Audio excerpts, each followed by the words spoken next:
Once Zhuangzi dreamed he was a butterfly flitting and fluttering around, happy with himself and doing as he pleased.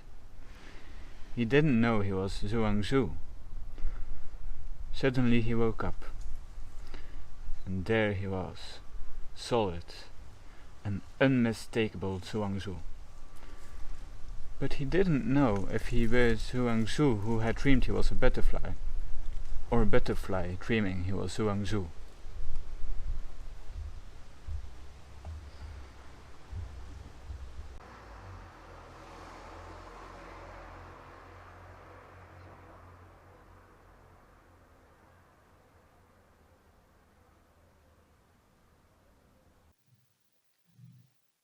I hate to wake up before the sun rises, but I can't help it. There's something inside me that forces me to wake up. That thing's mostly a nightmare. Sometimes not, but almost every morning it's a nightmare causing this.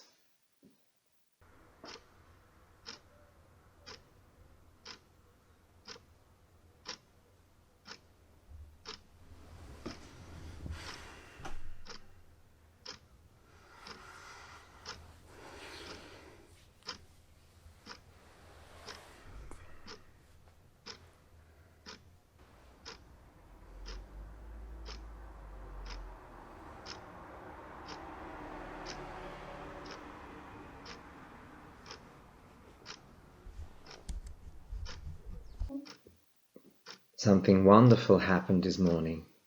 I woke up at noon. I genuinely don't know why. It's probably because of a dream I had. In this dream, I ran through a forest with 2 other boys and a girl. They seemed about 19 years old. I think I was 19 again, too. I didn't recognize any of them, although they looked really familiar, as if I had known them for years. The black kid suddenly stopped when we came to a field just next to the river. He bent over something very slowly. It looked like he scrutinized a curious insect or an exotic flower. Then he yelled to the girl and the other boy and someone else I don't know. It really was strange. We were all bending over something, but I couldn't see what it was. Then I woke up, still remembering the vague spot on the field. It wasn't a bad dream, just a really weird one.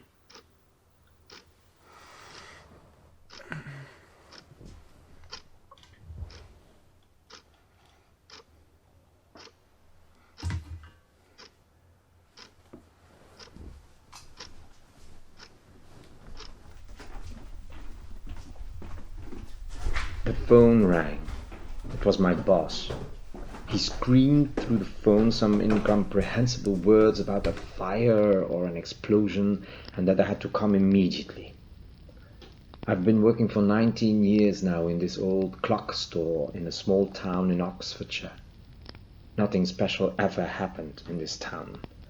I love my work, so I came as quickly as possible and already saw the huge cloud of smoke from a mile away. When I arrived, I saw my workplace going up in flames and ash. An unpleasant feeling hit me when I realized that the clock I was working on, my masterpiece, was still in the workshop. Once I entered the shop through the back door, I saw that the fire hadn't reached the workshop yet. Happy, but scared to death, I tried to move it before the fire would come and get me and my clock. Stupid as I was, I had screwed my masterwork to the wall and couldn't get it off. I tried by opening the dial and looking for the screw. When doing so, I hurt my finger and the pain didn't stop increasing, and it grew worse and worse until I lost consciousness.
Michael opened his eyes.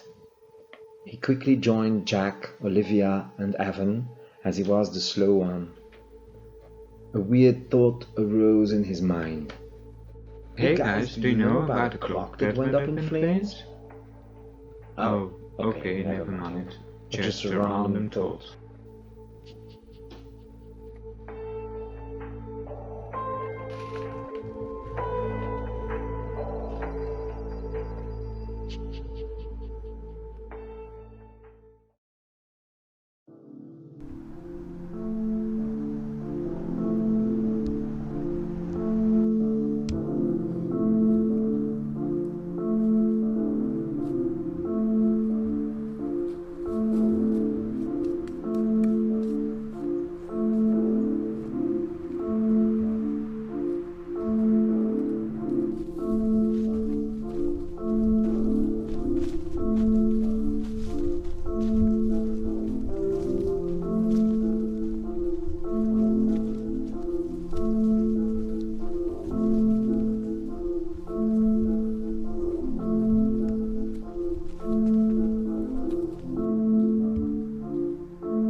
They reached the field that lies between the forest and the river. Jack ran to go have a swim, but stopped abruptly next to the very last tree. He bent over something that stunk terribly. Michael and his friends approached, scared but curious about a large object lying in the grass. They saw a dead, burned man with a pocket watch in his hand, indicating it was 12 o'clock. Jack looked over his shoulder to see his friends' reactions, but Michael was gone.